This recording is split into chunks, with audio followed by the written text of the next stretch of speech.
Okay, go ahead, Moira.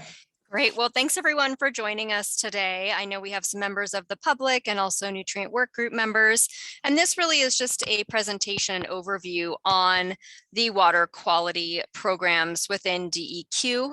And so we'll walk through a variety of things today. And for those of you who may have questions, we'll take questions at the end. So if you could please, I know sometimes as you're going through things, you might forget your question as you're going. So if that's the case, at the bottom of your screen, which you'll see the example on the screen here during the webinar, you can type into the Q&A at any time, pop your question in there as you go. If you'd like to reference a slide that maybe we're talking through during the meeting, please put the slide number in, and then we'll come back at the end and go through those questions and answer those. So feel free to do that throughout. And again, this meeting is being recorded. And with that, I will go ahead and turn it over to Amy Steinmetz to start the presentation.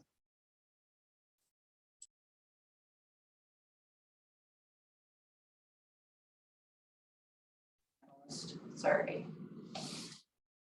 just for the technical difficulties here. Hold on just a second. Thank you for that introduction, Moira. We are still tracking down a presenter. That is okay. Do you want me to wait for a few minutes? Just a second. Okay.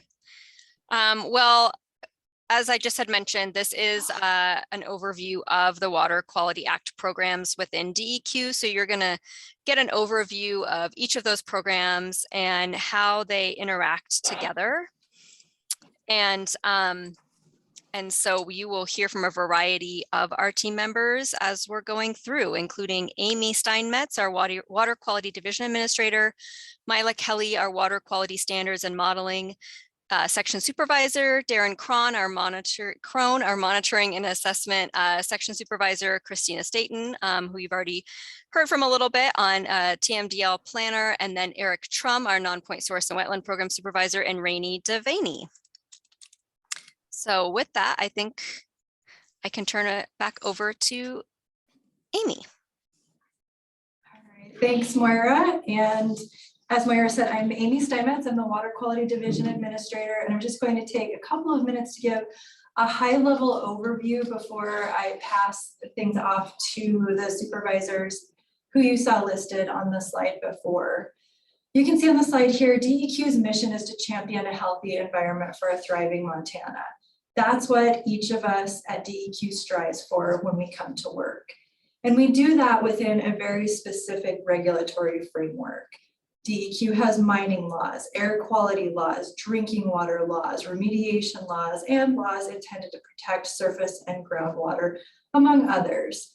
So today you're going to hear about programs that fit under the Montana Water Quality Act, which is intended to protect surface water and groundwater.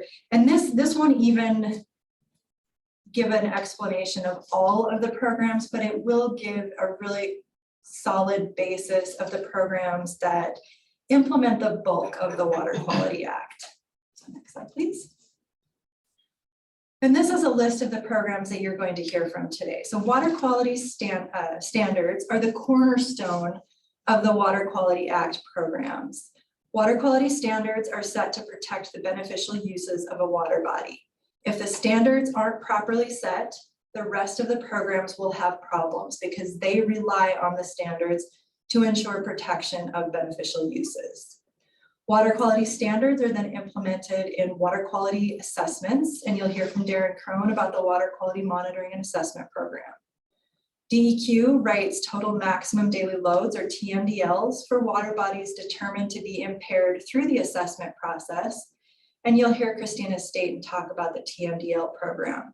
Simply put, a total maximum daily load is the maximum amount of a pollutant that a water body can receive and still meet water quality standards and protect beneficial uses.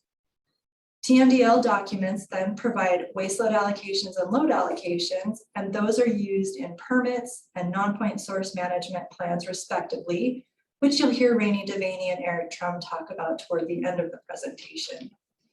And on the next slide, this is just another way to break down what I just reviewed and gives you a little bit more of a pictorial version of that. So water quality standards are criteria that describe a desired condition and they protect beneficial uses. We then monitor water quality and then compare those to our water quality standards. The assessments then describe water quality and determine whether waters are impaired. That means that they do not meet water quality standards and do not fully support beneficial uses. The other thing an assessment, of course, could find is that the water body is not impaired. However, if it is impaired, then we would move on to that box 3 on the bottom, identifying sources of pollution.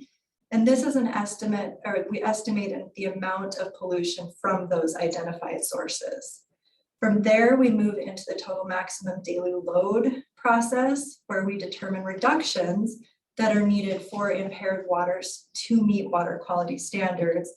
And that document recommends pollution reduction strategies.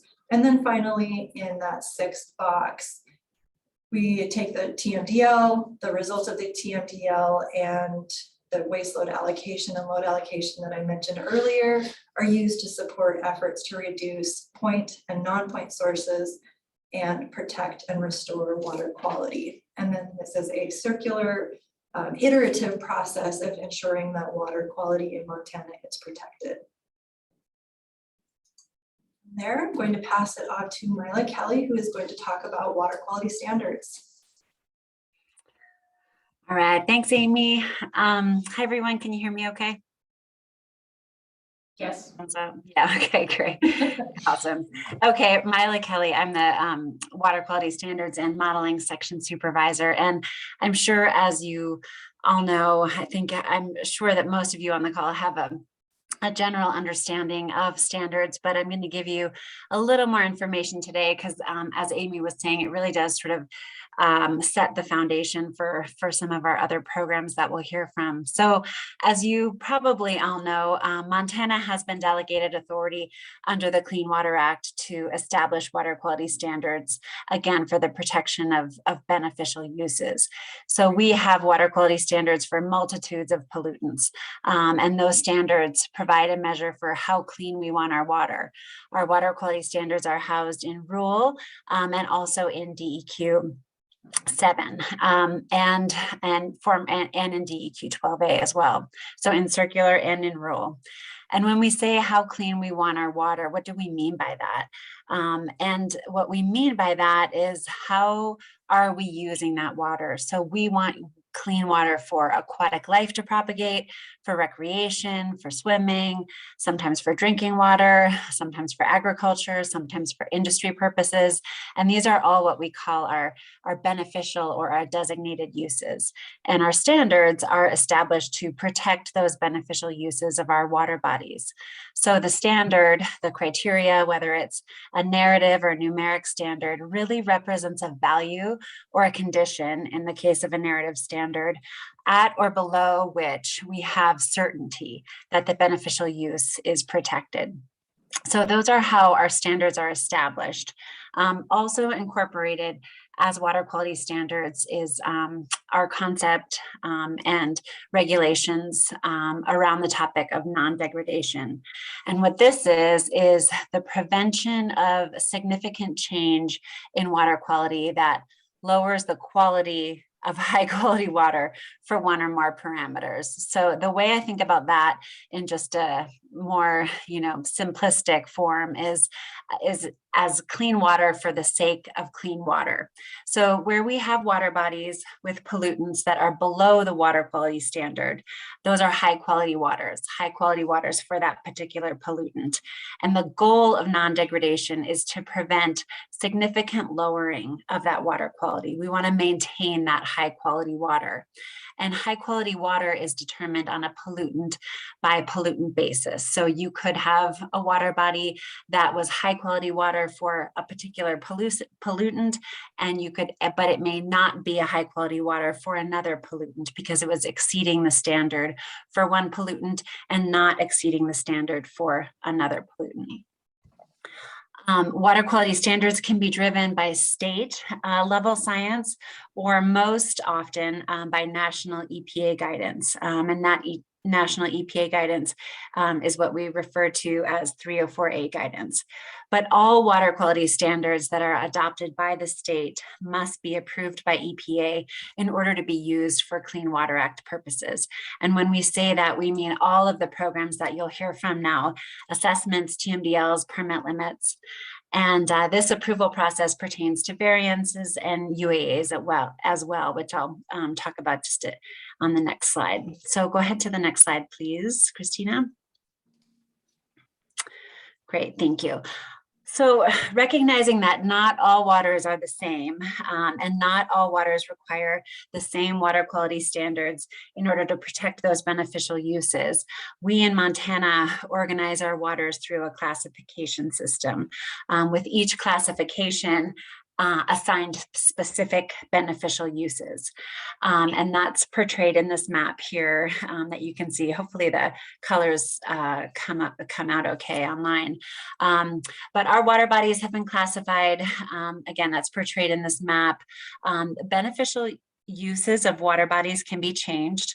Water bodies can be reclassified, and that is done via a use attainability analysis process that in and of itself is a rigorous process, and it is outlined by EPA as far as the steps and the particular demonstrations that need to be made in order to change a beneficial use. And just as standards and variances must be approved by EPA because beneficial uses are a component of water quality standards, any change in a beneficial use requires that UAA process and approval by EPA. So I wanted to leave it there and take questions when we get to the end. Thanks. Thanks. And then the next step in the planning process is to collect water quality data. And we do that in a number of ways here at DEQ, but we do need quality data to make our decisions. We use sampling plans, project plans, and standard procedures to ensure that those data quality objectives are met. And we collect our own data for projects, and then we also guide others to collect quality data across the state through partnerships. There's multiple uses for this information, including a permitting program, future standards development, impairment determination, TMDL, or finding sources, and tracking restoration progress. So when we look at the data that we collect in our surface water across the state, we have a document that we use. It's a water quality assessment method. It provides an overview of indicators, thresholds, types of data, and the specific pollutants which affect specific uses. It reviews data requirements like quality assurance review, guidance minima, and then the minimum necessary data for assessing a water body. It also reviews water body process and the decision framework that we use. It overviews how pollutants affect particular uses and how the uses kind of wrap up into a water body decision. They're all interrelated. And then it also provides information tracking system guidance for our staff and how we consistently make decisions and report that information out to the public. And Of particular interest for everybody, we must use all readily available, applicable, and quality data. So not just including the data that DEQ collects, but any that's readily available. And then under the larger umbrella document, we have parameter-specific assessment methods.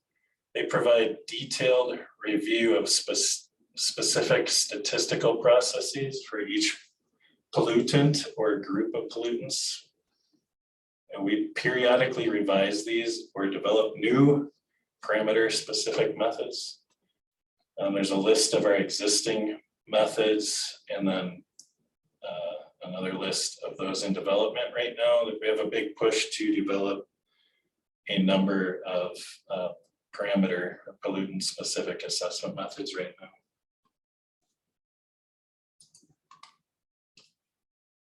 And then what comes out of that process is in an impairment determination, or so whether a specific pollutant or parameter is a cause of impairment for the use in the water body. And if it is, we add that to Montana's list of impaired waters. Impairment causes, or the pollutants that I've been talking about, the pollutants require a TMDL. We also identify non-pollutants. The non-pollutants you can think of as like local habitat alteration along a stream corridor, or a flow modification, and those do not require a TMDL. But the pollutants do, and the pollutants you can think of as being measurable. You can measure them flowing down a stream or river. These impairment causes may affect one or several uses, and then one or more sources are associated with each impairment cause, and the sources may be confirmed or just present in the watershed. All of this information is tracked via an impaired waters list. That list is included in Montana's Water Quality Integrated Report. Clean Water Act calls for biennial reporting, and the Montana Water Quality Act requires reporting every 5 years or when requested for a specific water body. Currently, we are a little behind schedule for the 2022 integrated report, and we will be completing an integrated report in 2024. We've been had a few open positions that we've filled and are progressing towards the 2024 integrated report now. So each integrated report, we have a call for data for external data sources, and then we also have a public comment period. And we submit the integrated report to EPA for approval, and they take action on it at a federal level. We also have reporting, the reports, mapping, and water body reviews on the DEQ website. There's a couple snapshots of those products on the right-hand side.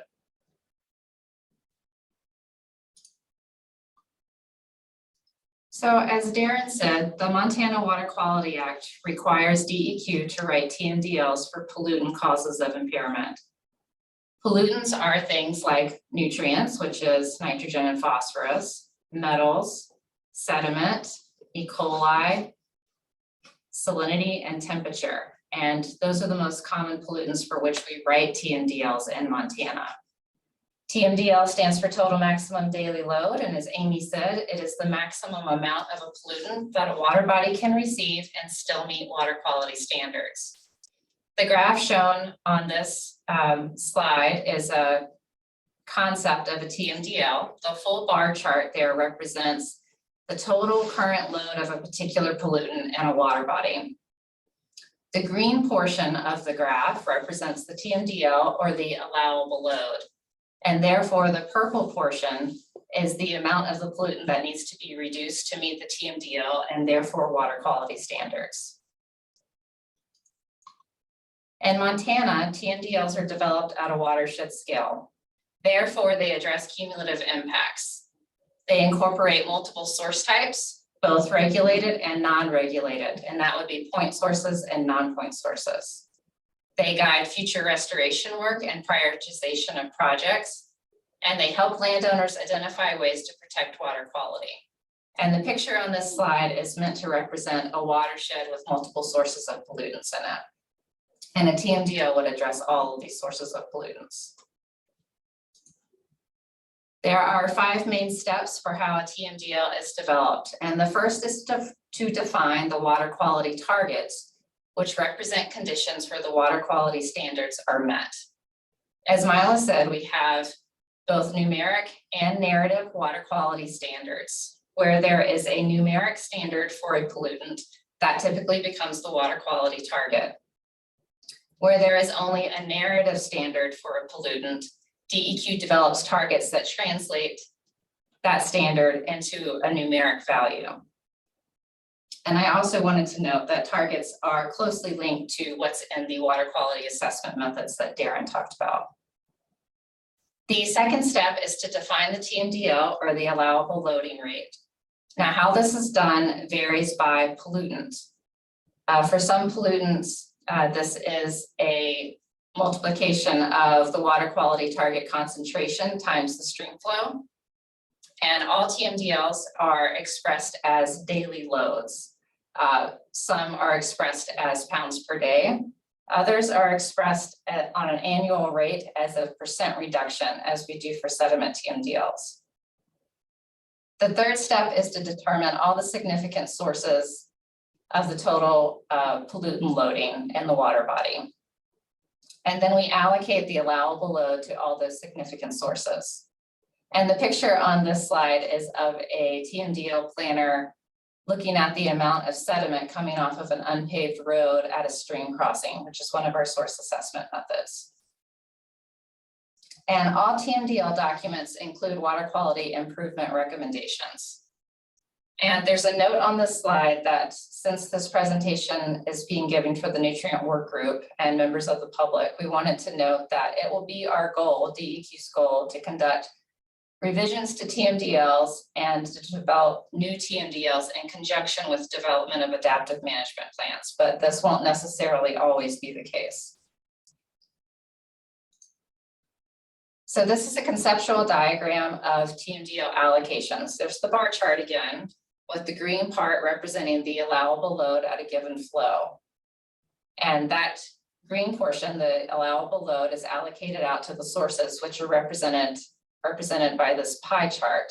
Now this represents both point sources, non-point sources, and natural background loading in the watershed. Allocations to non-regulated sources, which are non-point sources, such as agriculture and water management practices, are predominantly based on voluntary landowner actions. And Eric Trum is going to talk a little bit more about this at the end of this presentation. And these are called load allocations. But allocations can also require changes to discharge limits for permitted facilities. And in these cases, they're called waste load allocations. And Rainey Devaney is going to talk a little bit more about how waste load allocations are incorporated into MPDS permits. And I wanted to close with a note for anyone that's looking at TMDL documents to note that they are calculated using example flow conditions, and for metals TMDLs, example hardness values. And the numbers shown in the document are not meant to be incorporated directly into permits. And from here, I'll hand it off to Rainey Devaney.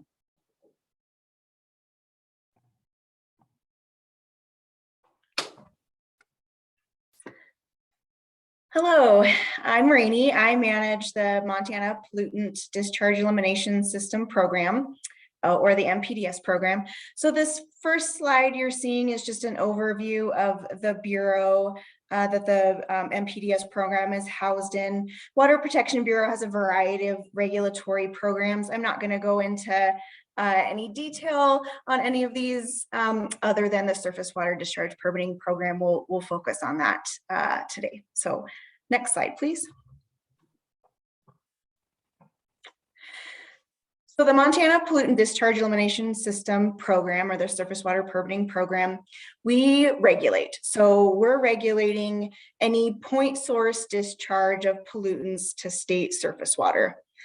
How we regulate that is through a variety of channels. We're a federally delegated program, so there's portions of that authority that are mirroring federal regulations, but we also have our state law for implementation and our administrative rules. And the purpose of the, regulating any point source discharge of pollutants is to ensure that beneficial uses are protected. If you recall, Mila walked through, what examples of beneficial uses are. So the MPDS permits are really the mechanism that we ensure point sources are achieving those beneficial uses, or that their discharges are not causing any impact to those beneficial uses. We do that through a variety of conditions within the permit, effluent limits, monitoring requirements, and then depending on the situation, some special conditions that we might feel like are also necessary to protect those uses. Next slide, please.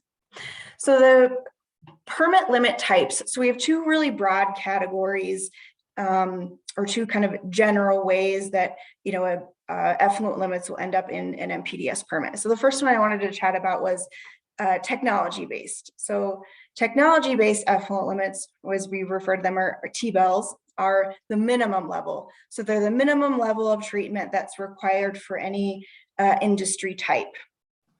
Often what happens is EPA develops these nationwide, what are called effluent limit guidelines. So they look at, we could take petroleum refineries as an example. They look at petroleum refineries across the United States, and they look at what technology is available and what type of refining process facilities are using. And then they come up with industry specific and parameter specific levels that they know that treatment is available and that facilities are capable of meeting. So that's technology. It's really those TMDLs. It's really, as the name suggests, just looking at technology and what levels are achievable. The counterpoint to that are our water quality based effluent limits. So the purpose of these effluent limits are to look at our state water quality standards and to ensure that we're protecting these beneficial uses. How we go about determining what water quality based effluent limits go into a specific permit is this analysis that we call reasonable potential. So we look at a discharge and the concentration of pollutants in their effluent, and then we make a determination if we feel like that discharge has a reasonable potential to cause or contribute to an exceedance of our numeric water quality standards, and we also look at our narrative water quality standards. One thing that might also be included in this, what we call WQBL category, is any of those waste load allocations that Christina chatted about. If we have that watershed scale restoration plan and we have a waste load allocation that's assigned to a specific facility. So broadly, those are the two types of permits you would see in an MPDS permit. Next slide, please. This next slide, I won't go into too much detail, but just wanted to kind of highlight that, generally you'll see limits in permits, you'll see monitoring requirements associated with pollutants that we're concerned about in the discharge, but then you might see a variety of other things. Sometimes we require our facilities to have operation and maintenance manuals. We might require some specific optimization studies, or we might be asking the facility to collect ambient water or background water quality data. And we might be looking for some kind of analysis as far as mixing or how that discharge is interacting with that receiving water body. Next slide, please. So lastly, I wanted to see if I could kind of tie some of these other programs that you heard about. So, within the Water Quality Division, you first heard from Mila about water quality standards. So the MPDS program is really the implementers. We take the work products that are generated from across the water quality division, and we incorporate or kind of fold those into either our analysis or the output of the MPDS permit. So for water quality standards, you know, their work products that they generate are a variety, but here you'll see a couple. For example, our circular DEQ7, which has our numeric water quality standards. We also have subchapter 6 that includes water quality standards. I won't read all of those, but you'll see that though we use those work products to develop effluent limits. We're going to use our non-significant non-degradation policy to ensure that there's non-significant changes in water quality. And then we're also going to use another kind of cornerstone of our water quality standards, which are mixing zone rules. So the permit writers are also going to use those work products to ensure that any mixing zone that we're designating in a permit is appropriate. And then in the middle area, there's yellow boxes. So Darren chatted about monitoring and assessment and the work that they do. So some of their outputs as far as work products are that 303D list of impaired water bodies, and then also just, you know, solid water quality data. So permit writers are going to use that information and fold that into any analysis for a permit in, for example, you know, assimilative capacity or deciding whether that water body can accept any additional pollutants. And then we'll also use that 303D list to help determine high quality waters for purposes of our non-degradation. And then on the green, you can see the total maximum daily loads. Christina chatted about that. So again, we'll be looking at those TMDL documents. We'll be identifying any applicable waste load allocations, and then we'll incorporate those waste load allocations into that MPDS permit, consistent with any assumptions that are included in that permit, or that TMDL, excuse me.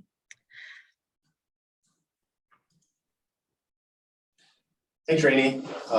So I guess I'll close it out here. My name is Eric Drum again. I manage the Nonpoint Source and Wetlands program here at DEQ. I just wanted to start by hitting on some key points and give a broad intro to the Nonpoint Source program, and then I'll get into a little bit more detail. But the first thing I want to mention is that Nonpoint Source is there's not a specific definition within the Clean Water Act or the Montana Water Quality Act. So it's largely all the sources of pollution that are not from point sources that Rainey was just describing. So while it's not in statute, it is defined in a few areas of our administrative rule. I'm just going to read one of those. Non-point source is a diffuse source of pollutants resulting from activities of man over a relatively large area, the effects of which normally must be addressed or controlled by a management or conservation practice. So, yeah. So some examples of that in this little diagram include some stormwater runoff from paved or urbanized areas, agriculture, including grazing or fertilized irrigated crops, septic system leachate, unpaved roads, again, like soil sediment coming off of there, and other forestry activities, and that's just to name a few. And then I also want to mention critical and not often obvious to many in the public are some of the historical and even ongoing impacts to streams that have really limited their ability, their natural function and ability to access the floodplain during runoff to assimilate pollutants, some of these like channelization of stream channels and installation of riprap. And then really the broad scale loss of riparian vegetation, which is key to maintaining stream bank stability, filtering pollutants, providing shade, and then contributing over the long term to aquatic habitat and stream channel complexity.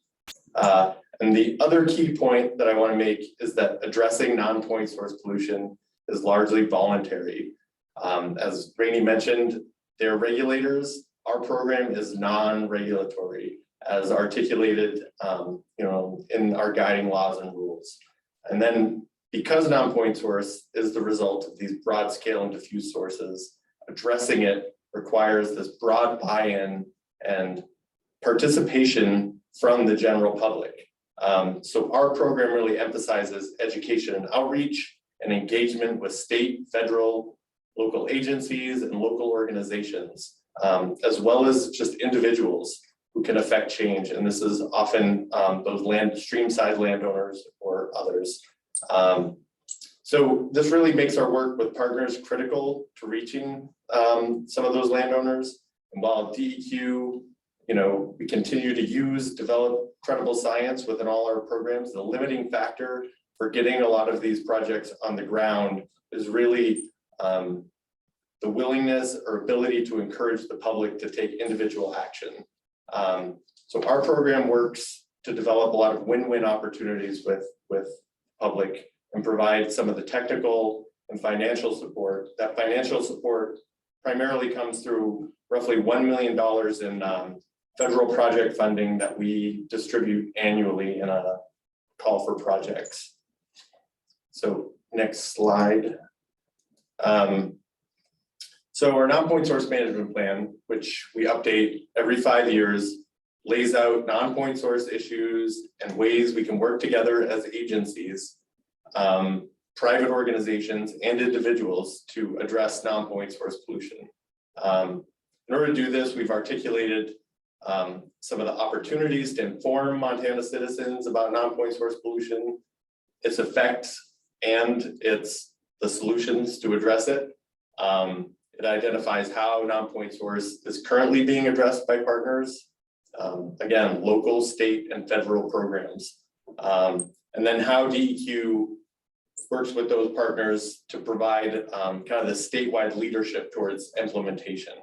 And then finally, it articulates some of the strategies, some of the programs, and the resources for protecting and restoring water quality from non-point source pollution. Our non-point source management plan is on our website, and I encourage everybody to take a look. Next slide. So just to dive into that plan a little bit, addressing non-point source pollution and restoring water quality is a long-term endeavor. But we've identified within this plan several interim outcomes that will help indicate if we're progressing in the right direction to achieving our long-term goals. First, one of the things we look at are sources of pollution identified at an appropriate scale to ensure effective management and restoration practices are put on the ground. Then our plans for this being developed to incorporate non-point source pollution. So a watershed restoration plan is developed with local partners, and it's done that way to build that buy-in that I discussed. And these plans are necessary for accessing that 319 project funding that we administer. That's the $1 million in funding that we receive annually. This is just one of several sources across the state for putting non-point source projects on the ground. DNRC, Fish, Wildlife and Parks, NRCS, to name a few, have funding to help meet those goals. But this map specifically shows where we have watershed restorations in place. Some of those technical aspects that are essential to these plans really rely on some of the information from the TMDLs that Christina described in her discussion. And then, really critical to our success is whether projects are going on the ground and are they effectively improving water quality. So we track our 319 funded projects. See that map in the lower right there, all those dots are projects that we funded with that 319 money. We evaluate pollutant reductions from those projects, and then we revisit those projects after several years to ensure that they're in place and continuing to provide the water quality benefits that we had first estimated. And then finally, we conduct some formal evaluations based on the TMDL targets. These TMDL implementation evaluations, or TIEs, as we call them, are generally focused. We want to focus them where we know there's been significant work completed to implement those TMDLs to indicate that there has been some water quality improvement. So there's that map with the projects includes where we have completed some of those TMDL implementation evaluations. Again, a lot of these maps and information, more information on what a tie is and what a watershed restoration plan is are right on our website. And I'm happy to provide any further detail. But next slide. Really, I wanted to end my presentation just by talking about one of the many projects we've helped fund through 319 funding. This one is the Miller Ranch and Cattle Company. It's located on the lower Ruby River, just upstream from Alder, Montana. So when the Ruby Reservoir was created for agricultural use, this was in the late 1930s. A lot of the river was straightened, channelized, and hardened, and really stripped of a lot of vegetation. And at that time, it was done to increase efficiency of agricultural operations that were mostly flood irrigated at that point. So over time, this operation specifically started using more efficient irrigation methods, and the family really recognized the need to do some restoration on their property. You can see they had a corral right along the stream. The stream channel is very straight. That's not natural. And then, so they reached out to the USDA Natural Resource Conservation Service, that's NRCS, and through this broad partnership, and it was really facilitated by the Ruby Valley CD and the Watershed group there. This project came to fruition. They were able to successfully restore this section of the Ruby River, adding new meanders, creating some off-channel wetlands within that historical straightened stream channel. They moved that corral away from the stream, which really prevented a lot of nutrients as well as sediment coming off into the river. And then, as I mentioned, we're looking for win-win situations. Where can we provide support to the landowner and improve water quality? And these landowners were great partners in this. They wanted to see improvement, but anecdotally, they also said moving that corral off the river really helped the efficiency of their operation.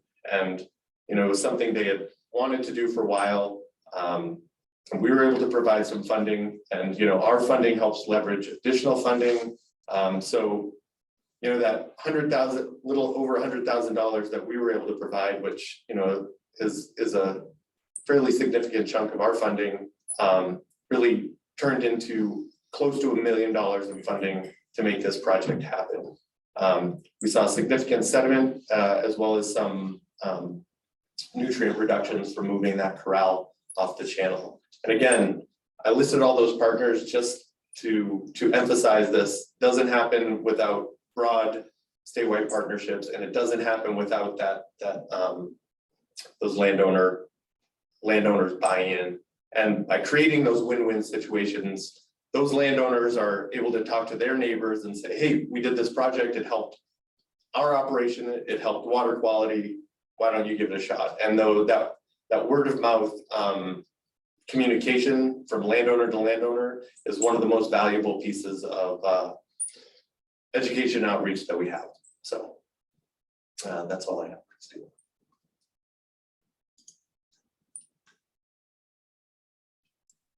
Great, thanks everyone. So we do have a few questions that have come in the question and answer. And again, for anyone joining us, you're welcome to type your questions into the Q&A box found at the bottom of the screen.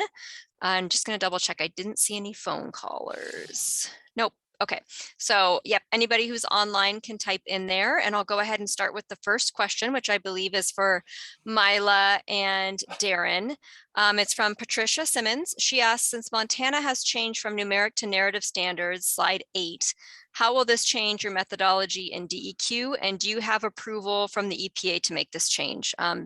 Mila or Darren, do you guys want to speak to how we have both numeric and narrative standards already? And I'm guessing maybe this is in reference to the narrative standards that we're working on. Yeah, sure. That's a really good question. I'll kick it off and then Darren can probably add the a little bit on the methodology piece. So we the process that we're going through with the nutrient work group is the process to transition from the numeric nutrient standards that we now have housed in 12A to an existing narrative standard. And so that narrative standard already exists, and it's something that we have used for a long time in advance of adopting the numeric water quality standards. So it is something that we are comfortable using with respect to nutrients. And the question on whether we need to have approval from EPA to make this change, as I was saying, any change in a water quality standard for the purposes of Clean Water Act needs to be submitted and approved to EPA for changes. So we have not done that yet, as we are in the process of transitioning back from the numeric to the narrative. And so that's a process that we will begin. Thank you, Mila. And just a clarification on that, we currently have narrative standards for nutrients already in place. Is that correct? Yep. Yeah, sorry if I didn't. I thought I said that, but thanks, Moira. You said it again, probably better. Okay. And then the question was, how will this change your methodology? Darren, do you have anything you want to add on that? Sure. Our methodology depends both on the narrative and numeric standards, and was developed mostly developed when we only had narrative standards. We may, depending on how the nutrient standard update proceeds, will likely have to update our assessment method with minor changes.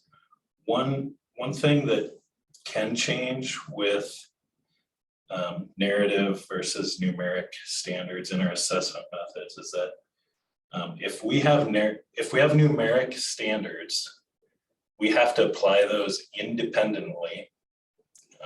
So let's say it's a chemical threshold in the water. We have to use that independently. And if we have narrative standards, we can use multiple indicators in a decision process. So we don't anticipate huge changes in our assessment method for nutrients and weightable streams, but we may need to complete some updates to align it a little bit more with our narrative standards. Thank you, Darren. Oh, go ahead. We do need thresholds if we have narrative or numeric standards. We need those thresholds to compare against to one way or another.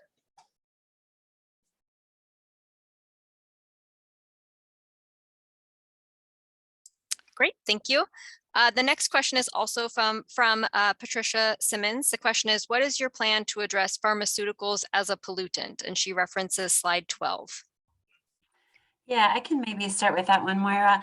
And then if anyone else wants to add, we recognize certainly at DEQ that pharmaceuticals are an area that we have our eye on. It is an emerging science, understanding the effects of pharmaceuticals, particular individual pharmaceuticals, as well as the synergistic effects of multiple pharmaceuticals on human health through water, as well as aquatic life is an emerging science, and because of that, there are not national standards. EPA does not have standards in place for pharmaceuticals, and so we do not. So we don't really have a benchmark yet as something to compare, and so I think that is. It's just something that we're keeping close tabs on. Great, thank you, Mila. The next question is from Patricia Simmons again. Gallatin River has not been reviewed for pollutants in years and should be rated as impaired with large plans to mitigate.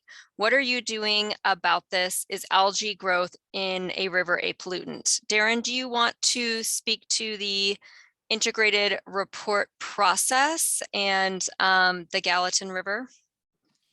Sure. Yeah, right now DEQ is responding to a request for beneficial use assessment on the Gallatin River, the segment between the national park and Spanish Creek. And we are working on responding to that request, looking at data. And then in the other part of the question, a response to the other part of the question, algae growth is not a pollutant, but nutrients are a pollutant that are associated with algae growth. And in our current assessment methods, we use measures of both. Great, thank you, Darren. The next up, we have a question from Representative Dunwell. Thanks for this presentation. It's very informative and helpful. Per slide 27 and others pertaining to non-point source, are individual homeowner septic systems considered non-point source? Eric, are you able to answer that? Yes. They are considered a non-point source of pollution. Great. Okay. And then the next question we have is from an anonymous attendee referring to slide 22. Looks like this might be a question for Rainey. Would a T-bell always result in what some would consider the gold standard or reverse osmosis? If not, why not? Yeah, good question. So again, I guess I'll go back to kind of, so, the intent of these technology-based effluent limits, they're a look at what technology is readily available for treatment of wastewater for any specific industry. And it's also in that analysis when EPA develops their ELGs, for example, they're also looking at economics. So they're looking at what's affordable. And so what type of a treatment is available and affordable, and then what type of reductions in pollutants can they expect from that treatment? So would it always result in reverse osmosis? The answer is no. Great, thank you, Rainey. And that looks like that was the last question we have. If anyone has any other questions, you're welcome to type them into the Q&A box at the bottom of your screen, and we'll just wait a few more minutes to see if there's any additional questions. Otherwise, we'll go ahead and wrap up, as I know we're getting close on our 1 hour time period. So if you have any other additional questions, you're welcome to write your question into the Q&A box. Just double check we don't have any phone callers. Do not see any. Okay, oh, we do have another question. Is a T-bell used to refer to considered for industrial pre-treatment? Rainey, is that a question you can answer? Yeah, happy to. No, so those are actually, that's a great question. Those are actually two different sets of criteria. So pre-treatment is, for example, if a large municipality has some industrial facilities in their town and that municipality is willing to accept some of that industrial waste. Actually, Montana doesn't have primacy over the pre-treatment program. So EPA actually sets limits, sets kind of those standard, or sets the kind of level that that industry must treat to prior to sending it to the municipal wastewater treatment facility. So while those are kind of similar concepts, they're definitely executed and kind of derived in different ways. Great, thank you, Rainey. Any additional questions for the group? Looks like a follow-up for Rainey. Okay, then who would receive a T-bell as opposed to a Q-bell, a WQ bell? Yeah, good question. So again, that kind of bright line analysis for a water quality-based effluent limit is whether we feel like that waste stream has the potential to cause or contribute to an exceedance of a water quality standard. So that's the so TMDLs are kind of that minimum level of control, and they must be imposed in MPDS permits. Water quality-based effluent limits are kind of that next level for us deciding whether more stringent limits are needed, with that goal of, again, meeting our state water quality standards and protecting beneficial uses. So those TMDLs are really driven by what technology is capable of achieving for that industry-wide look, whereas when we're looking at water quality-based effluent limits, we're looking at what are our state water quality standards and how would we achieve those to ensure beneficial uses are protected. So the who would depend on that site-specific analysis that we do for each permitted facility. Great, thanks, Rainey. With that, we have no additional questions at this time, so we'll go ahead and wrap up. Thank you, everyone, for joining us and getting to hear a little bit more about DEQ's water quality programs. And as always, if you ever have any future questions, you're welcome to reach out to our team, who's happy to answer them. Thanks for joining us.